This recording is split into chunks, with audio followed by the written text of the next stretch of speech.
मुख्यमंत्री इस वक्त हमारे साथ जुड़ रहे हैं। कृष्णपाल गुर्जर साहब, आपसे लगातार चर्चा हो रही थी, हालांकि एग्जिट पोल जो इशारा कर रहे थे उससे विपरीत रुझान अब जबकि बज रहे हैं लगभग 11:03, इशारा कर रहे हैं कि आपकी सरकार बनती हुई दिख रही है हरियाणा में। अंजना जी, अब से आप 3 दिन पहले हमारा रूबरू हुए थे आज तक पे जी,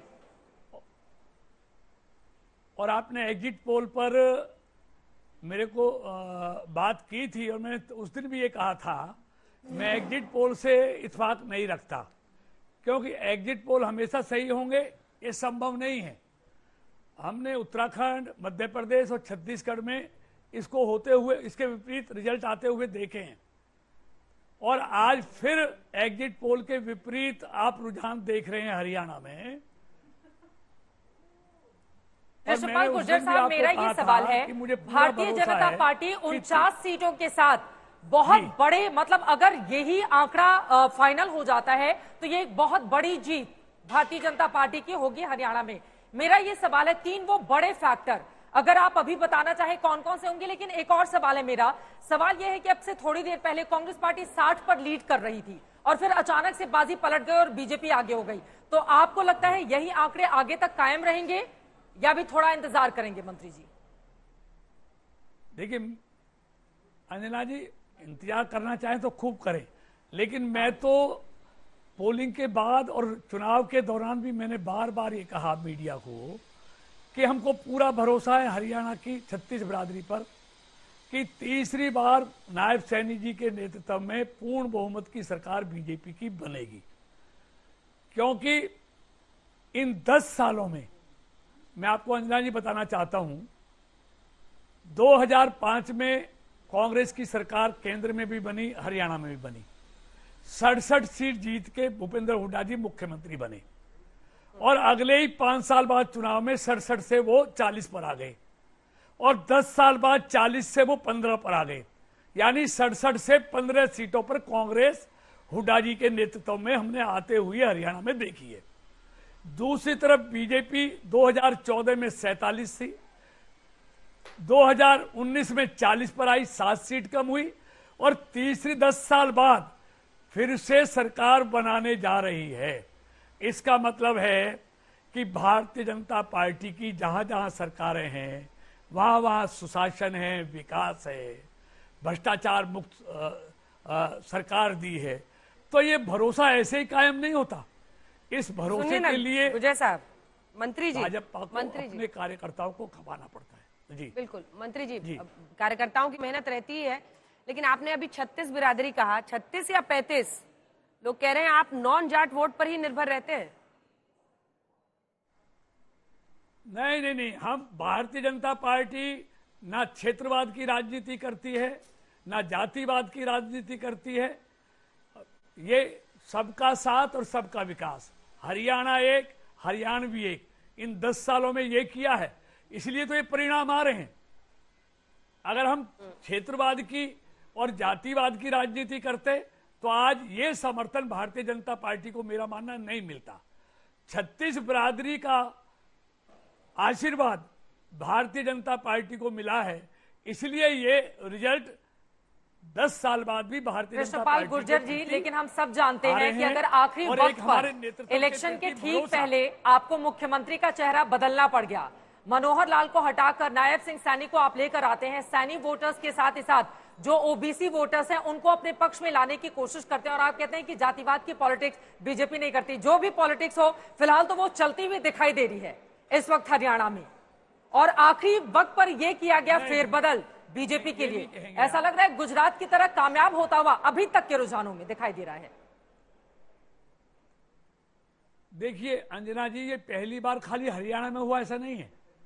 ये बदलाव नियमित रूप से भारतीय जनता पार्टी में होता रहता है। आपने मध्य प्रदेश में भी देखा, छत्तीसगढ़ में भी देखा, हरियाणा में भी देखा, उत्तराखंड में भी देखा, गुजरात में भी देखा। भारतीय जनता पार्टी में नए नए लोगों को मौका देते रहते हैं, हटाते नहीं है, नए लोगों को मौका देते हैं। तो मौका नायब सैनी जी को मिला है और ये रिजल्ट आप देख रहे हैं। चलिए ठीक है, नायब सिंह सैनी ही चेहरा रहेंगे ना, उन्हीं को तो सीएम बनाएंगे, उन्हीं के चेहरे पर नॉन स्टॉप हरियाणा वाला आप लोगों का जो पूरा कैंपेन था, उनके नेतृत्व में अंजना जी, नायब सैनी जी के नेतृत्व में उनके चेहरे पर हम चुनाव लड़े हैं और हमारे केंद्रीय नेतृत्व ने पहले ही चुनाव से पहले ही, कांग्रेस ने चेहरा घोषित नहीं किया, हमारे केंद्रीय नेतृत्व ने नायब सैनी जी को चेहरा बना के लोगों के बीच में उतारा है और लोगों ने उस पर अपना आशीर्वाद दिया है, इसलिए उनके नेतृत्व में चुनाव लड़े हैं। तो चेहरा कहां बदलेगा, चेहरा तो वही रहने वाला है। ठीक है, बहुत बहुत धन्यवाद आपका केंद्रीय मंत्री कृष्णपाल गुर्जर जी, हरियाणा के बड़े नेता है, हमारे साथ जुड़ने के लिए, तमाम सवालों के जवाब देने के लिए। फिलहाल 48 सीटों के साथ बीजेपी आगे है, नायब सिंह सैनी भी आगे चल, धन्यवाद सर, धन्यवाद। लेकिन भव्य बिश्नोई भी अब मुझे लगता है कि आगे हो गए हैं आदमपुर सीट से। देखिए पारंपरिक सीट भजनलाल परिवार की। हमारे साथ हिमांशु हमारे सहयोगी जुड़े हुए हैं, जिसके बाद एक एक प्रतिक्रिया यहाँ पर भी जल्दी जल्दी लेंगे तीनों पैनलिस्ट से जो हमारे साथ यहाँ पर मौजूद है। इस वक्त अब 48 सीटें आ जाना, अब जाहिर तौर पर जम्मू कश्मीर में बहुत ज्यादा उम्मीदें तो नहीं थी, लेकिन जम्मू इलाके से थी। 43 सीटें वहां पर डिलिमिटेशन के बाद हुई थी, लेकिन वहां वो 28 पर ही 3 का गेन हुआ है। ये -2 नहीं, उसको 3 का गेन कीजिए। पिछली बार 25 सीटें बीजेपी की आई थी। और यहाँ दूसरी तरफ अगर हरियाणा आप देखेंगे तो यहाँ की जीत एक बड़ी जीत के तौर पर, क्या हम माने कि आज प्रधानमंत्री नरेंद्र मोदी भी बीजेपी मुख्यालय आ सकते हैं अगर ये रुझान नतीजों में तब्दील होते हैं? मानशु, देखिए बिल्कुल, भारतीय जनता पार्टी अगर इस हरियाणा के जिस तरीके के रुझान है और जीतती है तो कहीं ना कहीं भारतीय जनता पार्टी की जश्न भी बनाएगी और प्रधानमंत्री नरेंद्र मोदी खुद आकर भारतीय जनता पार्टी दफ्तर में आएंगे, कार्यकर्ताओं को संबोधित करेंगे और जीत की बधाई जो है वो कार्यकर्ताओं को देंगे ही और साथ ही साथ उस जश्न में शामिल भी होंगे। ऐसा हमेशा ट्रेंड रहा है, जब भी भारतीय जनता पार्टी विधानसभा या लोकसभा चुनाव जीतती है तो प्रधानमंत्री नरेंद्र मोदी भारतीय जनता पार्टी के कार्यालय में जरूर आते हैं। अंजना, आप भी कई बार गवाह रही हैं, चाहे 2014 के लोकसभा चुनाव के बाद तमाम ऐसे विधानसभा चुनावों के नतीजे रहे हों। देर शाम होते होते जब स्थिति साफ हो जाती है और भारतीय जनता पार्टी अगर सरकार बना रही है वहां, तो प्रधानमंत्री नरेंद्र मोदी आते भी हैं, कार्यकर्ताओं को संबोधित करते हैं, उनको धन्यवाद देते हैं और ये बताते हैं कि ये जो जीत है कार्यकर्ताओं की जो है महत्वपूर्ण भूमिका और भारतीय जनता पार्टी के लिए हरियाणा में तीसरी बार सरकार बनाना ये कहीं ना कहीं बीजेपी के लिए बहुत हिस्टोरिक हो जाएगा, हिस्टोरिक हो जाएगा। संजय जी, मैं आपके पास आना चाहती हूँ। देखिए अगर हम देखें 2000 जो इससे पहले 19 के भी नतीजे थे, 36.5% वोट था। अगर इलेक्शन कमीशन की वेबसाइट पर अभी तक ही 39% वोट मिल गया है बीजेपी को और वो 48 सीटों पर आगे है रुझानों के मुताबिक, ये इसको प्रो इनकम्बेंसी ही कहा जाएगा और ये हिस्टोरिक विन होगा क्योंकि हरियाणा में ऐसा हुआ नहीं है। बिल्कुल, मुझे लगता है कि अब जीत हार जिसका भी हो, चाहे बीजेपी जीते, हरियाणा का चुनाव हो सकता है कांग्रेस निकाल भी ले, जिसकी संभावना थोड़ी कम दिखती है अब, लेकिन अगर आप वोट प्रतिशत देखें तो आपने जिस बात का जिक्र किया निश्चित रूप से प्रो इनकम्बेंसी है। जिस पार्टी ने 40 सीटें जीती और 36.5% वोट आया, 10 साल सत्ता में रहने के बाद अगर उनका वोट बढ़ता हुआ दिख रहा है तो निश्चित रूप से ये प्रो इनकम्बेंसी है, इसमें कोई दोष, इसमें कोई शक है ही नहीं है। मौसमी भी हमारे साथ जुड़ी हुई है, लेकिन उसके पहले शशि शेखर जी जल्दी से आपकी ये टिप्पणी, क्या ये माना जाए कि अब इसी तरह के आंकड़े रहेंगे अगले 1, 2, 3 घंटे या नतीजों में तब्दील होंगे या अभी भी इसमें बहुत बड़े फेरबदल की गुंजाइश दिखाई देती है? देखिए बहुत देर से आंकड़ा स्थिर है, 1 घंटे से ज्यादा हो गया, तो मुझे ऐसा लगता है कि अब कितना उलटफेर होगा इसके लिए इंतजार करना पड़ेगा, क्योंकि एक बार सवेरे से हो चुका है। लेकिन 2 बातें बहुत साफ है। जो लोग ये सोच रहे थे कि बीजेपी वहां से वाइप ऑफ हो जाएगी, बीजेपी मुकम्मल तौर पर खड़ी हुई है। अभी तो सरकार बनाती दिख रही है, लेकिन अगर किसी वजह से सरकार नहीं भी बनाती तो कांग्रेस भी कोई ऐसा बहुत बड़ा वहां पे चमत्कार नहीं कर रही। दूसरी बात यह कि भारतीय जनता पार्टी को इस एक अच्छी खबर की उम्मीद भी थी और उन्होंने जो नायब सैनी का प्रयोग किया और जो उन्होंने अपना एक जातिगत समीकरण बनाया, मुझे ऐसा लगता है कि चूंकि कुछ कौमें मुखर होती हैं, बिहार और उत्तर प्रदेश में यादव हैं, वेस्टर्न यूपी में और हरियाणा में जाट हैं, ऐसे कुछ मुखर कौमें होती हैं, उनकी मुखरता जो है कभी कभी ऐसी हवा क्रिएट कर देती है कि लोगों को लगने लगता है कि वही जिता या हरा रहे हैं, लेकिन हकीकत में वो 30% से ज्यादा असर डालते नहीं है पोलिंग पार्ट। चित्रा के शर्मा जी बीजेपी से हमारे साथ जुड़ चुके हैं, उनके पास में जाऊंगी, लेकिन उसके पहले मौसमी का रुख कर लेते हैं। मौसमी, अब ये मौसम जो कांग्रेस पार्टी का है, सुबह 9 बजे जो संकेत कर रहा था, जैसे जैसे दिन चढ़ रहा है वैसे वैसे बदलता जा रहा है। तो जो उत्साह और जलेबी की तस्वीरें आप दिखा रही थी, अब तो उदासी छा गई होगी। हालांकि अभी रुझान है, फाइनल आंकड़े आना बाकी है। मौसमी, बिल्कुल कह सकते हैं चित्रा कि कांग्रेस के तमाम नेता जिनसे हम बात कर रहे हैं वो टेंशन में हैं और उनको लगता है कि अगर अगले आधे घंटे ये रुझान बने रहते हैं तो कांग्रेस के लिए हरियाणा में एक तरीके से सत्ता वापसी नामुमकिन है। और उसकी कई वजह अब यहाँ पे गिनाना शुरू हो गई हैं कि क्या जो हुड्डा गुट का डोमिनेशन था वो उसकी कीमत चुकानी पड़ी है, या शैलजा कुमारी की नाराजगी। क्या इसका मतलब यह है कि जो दलित वोट बैंक है जो लोकसभा में कांग्रेस के खेमे में आया वो उसने कांग्रेस का साथ नहीं दिया और उसको मनाने और रिझाने में कांग्रेस फेल हुई है। क्या किरण चौधरी जैसे जो नेता हैं वो छोड़ के जा रहे थे तो उनको रोकना चाहिए था? क्या एक सिंगल हुड्डा गुट जो है के मायने जाट है और जाट का नाम हुड्डा है, इससे भी रणदीप सिंह सुरजेवाला जैसे अपने क्षेत्र में ही केंद्रित रहे, वो उसका खामियाजा भी कांग्रेस को उठाना पड़ा है।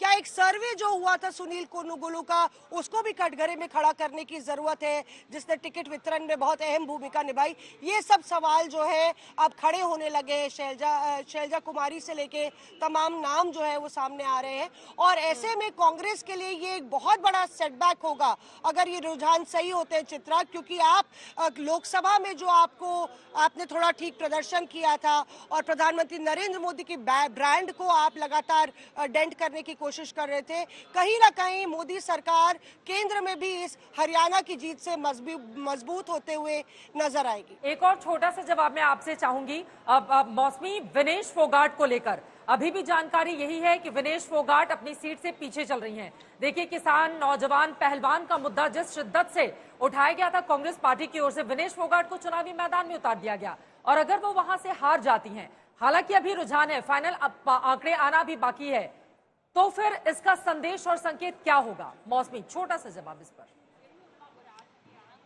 बिल्कुल चित्रा, आपने बहुत अच्छा सवाल किया और क्योंकि ये मैं अपने सहयोगी राहुल गौतम को 3 दिन पहले बोल चुकी थी कि विनेश फोगाट का चुनाव जीतना काफी मुश्किल लग रहा है। उसकी वजह यह है कि विनेश फोगाट खुद, भले ही उनका ससुराल वहां पे हो पर उनके ससुराल के लोग वहां नहीं रहते। जाट भी अपने आप में बट गया, इसीलिए आप देखिए कि जाटलैंड में भी हुड्डा का कांग्रेस जो है बहुत अच्छा नहीं कर रही है, यानी कि जाट भी बटा है एक तरीके से और इसीलिए विनेश फोगाट को जाट वोट भी नहीं मिला। वही इनेलो और बीएसपी के जो कैंडिडेट थे सुरेंद्र लाठर, वो एक दलित नेता है, कमिश्नर रहे हैं वहां पे, इलाके के लोकल है, उन्होंने काम किया है, तो यानी कि दलित वोट उनको जाते दिख रहा है। और कविता जो एक पहलवान है वो इलाके की ही जाट है, 12 गांव उनके नाम पर है, वहां पे जाटों का वोट कविता को जाते हुए दिख रहा है। आम आदमी पार्टी की कैंडिडेट है, तो अगर इंडिपेंडेंस और छोटे दल जीत नहीं रहे हैं, यहाँ कांग्रेस का खेल कई जगह बिगाड़ रहे हैं। कांग्रेस का खेल छोटे दल और ऐसे निर्दलीय बिगाड़ रहे हैं। हालांकि दो बागी जो दोनों पार्टियों के हैं वो अपनी अपनी जगह पर बीजेपी के भी और कांग्रेस के भी आगे चल रहे हैं। हमारे साथ के शर्मा जी, भारतीय जनता पार्टी के राष्ट्रीय प्रवक्ता, जुड़ गए हैं। सुप्रिया शिंदे जी, सोशल मीडिया और IT हेड कांग्रेस पार्टी के हमारे साथ जुड़ गई हैं, प्रवक्ता भी है। सुप्रिया जी, अगर यही रुझान नतीजों में तब्दील होते हैं तो ये एक बहुत बड़ा सेटबैक आपकी पार्टी के लिए होगा, क्योंकि ये साफ इशारा है कि 2 बार की एंटी इनकम्बेंसी के बावजूद अगर आप नहीं अच्छा कर रहे हैं, हालांकि आपने ये आरोप लगाया है कि चुनाव आयोग डेटा अपडेट नहीं कर रहा है, लेकिन वोटिंग परसेंटेज उसमें भी रिफ्लेक्ट हो रहा है जिसमें आप थोड़ा आगे ही हैं, लेकिन सीट्स में बीजेपी की इस तरह की वापसी क्या एक बहुत बड़ा सेटबैक नहीं है कांग्रेस के लिए? क्योंकि आपका पूरा प्लान यही था कि हरियाणा में देखिए हमने डेंट कर दिया बीजेपी। आपको, आपके दर्शकों को और मेरे फेलो पैनलिस्ट को सबसे पहले तो मेरा नमस्कार। मैं यहाँ पर सबसे सर्वप्रथम 2 बातें करना चाहती हूँ। आज इलेक्शन रिजल्ट हरियाणा के भी आ रहे हैं और जम्मू कश्मीर के भी आ रहे हैं, तो मुझे लगता है कि ये बिल्कुल सही होगा कि हम दोनों जगह की बातें करें और बिल्कुल आपके डायरेक्ट सवाल का मैं जवाब दूंगी। लेकिन उसके पहले मैं ये जरूर बोलना चाहती हूँ कि जम्मू कश्मीर ने भी एक बहुत बड़ा संदेश दिया है भारतीय जनता पार्टी को, उनके अहंकार को, और एक राज्य को जब आप उसकी अस्मिता पर प्रहार करते हैं तो बहुत प्रखर तरीके से बोलकर जवाब दिया है। हरियाणा पे, और मैं भाग नहीं रही हूं आपके सवाल से, हरियाणा पे मुझे पूरी उम्मीद है कि यह तस्वीर पलटेगी, क्योंकि मैंने वो डिबेट्स भी अटेंड किए थे जब बिहार में इलेक्शन डिक्लेयर कर दिया गया था और फिर तस्वीर बिल्कुल पलट गई थी। मुझे पूरी उम्मीद है पलटेंगे, क्योंकि जो हमारे पास से ग्राउंड रिपोर्ट्स आ रही है, अभी मैंने देखा है बहुत देर से टीवी चैनल्स और ईसी, और आप अभी इस समय ईसी डेटा को दिखा रहे हैं, आप लोगों ने बहुत टाइम से ये डेटा अपडेट नहीं हो रहा है क्योंकि ईसी पर अपडेट नहीं हो रहा है। मुझे पूरा विश्वास है पलटेगी, क्योंकि हम जो यहाँ पर रुझान आ रहे हैं ग्राउंड से, उसमें हम काफी जगह लीड कर रहे हैं। बीजेपी की जो मार्जिन है वो 342, 250 इस तरह की मार्जिन लीड्स आ रही हैं। देखिए, मेरा अपना मानना है, और हाँ, मैं एक बात बिल्कुल यहाँ पर साफ गोई से कहना चाहती हूँ, मुझे अंदाजा था, मैं समझती थी कि हमारी और भी प्रचंड जीत होगी। मैं पूरी तरह से आश्वस्त हूं कि हरियाणा में सरकार तो कांग्रेस की ही बनेगी, हम पूर्ण बहुमत भी पास करेंगे, ये रुझान भी पलटेंगे। मुझे आशा इससे ज्यादा नंबर की थी। उस तौर पे मैं कहूंगी कि शायद हम अपनी बात उतने प्रखर तौर से लोगों को नहीं समझा पाए या लोगों को नहीं बता पाए, लेकिन मेरा अभी भी मानना है, चाहे जम्मू कश्मीर हो, चाहे हरियाणा हो, जो लोगों के मुद्दे हैं, चाहे वो बेरोजगारी है, महंगाई है, आर्थिक असमानता है, आपने राज्यों पे प्रहार किया, उसका जवाब जनता दे रही है। किसान, पहलवान, जवान और युवा भी उसका जवाब हरियाणा में देंगे। मैं पूरी तरह से आश्वस्त हूं कि अगर हम और आप दोबारा से 1 बजे बात करेंगे तो ये तस्वीर बदली हुई जरूर नजर आएगी। ठीक है, एक बार अशोक गहलोत ने कहा है अंतिम विजय को। मैं एक बार सवाल भी आपसे पूछना चाह रही थी, और ये दरअसल आशुतोष जी का सवाल था कि ये डेटा अपडेट से आप लोग क्या कह रहे हैं, मतलब क्या नंबर्स नहीं आ रहे हैं, इंडिविजुअल्स के नहीं आ रहे हैं, परसेंटेज नहीं बढ़ रहा है? जैसे जैसे इकट्ठा होगा डेटा वो अपडेट करेंगे ही, वो भी हम जानकारी निकाल लेते हैं पिछली बार कब अपडेट हुआ था। लेकिन अशोक गहलोत कह रहे हैं कि अंतिम जीत कांग्रेस की ही होगी। सुन लीजिए। चाहेंगे अंतिम विजय कांग्रेस की, अंतिम विजय कांग्रेस की होगी। ये तो पोलिंग मैनेजमेंट भी होते हैं, ऊपर नीचे कोई दिक्कत नहीं है। सरकार बनेगी कांग्रेस की, कांग्रेस जीतेंगे। आप निश्चित रहो, टाइम पे हम पहले सरकार तोड़ते थे लोग, रास्ता में तोड़ नहीं पाए, मुंह की खानी पड़ी। तो अब स्थिति इतनी कमजोर हो गई,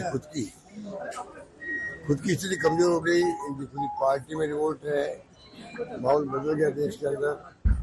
अब ये जोड़ तोड़ करके, हॉस्टलिंग करके सरकार गिराते थे, बनाते थे, तो दौर खत्म हो गया।